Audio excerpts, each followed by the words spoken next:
কবিতার নাম ধরণী। হে ধরণী, তুমি কি আমায় চিনতে পেরেছ?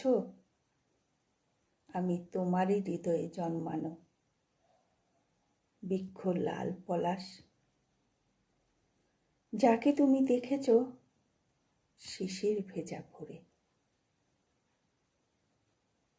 হে ধরণী, আমি গাছের ডালে বসে থাকা কোকিল,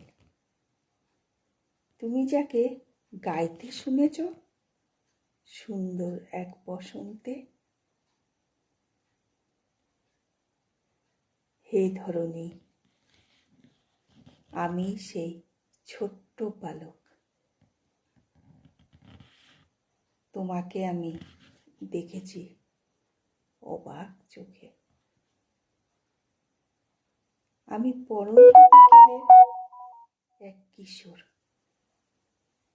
যে মাকে লুকিয়ে খেলতে যেত দূরের কোনো এক মাঠে। হে ধরণী, তুমি কি আমায় চিনতে পেরেছ?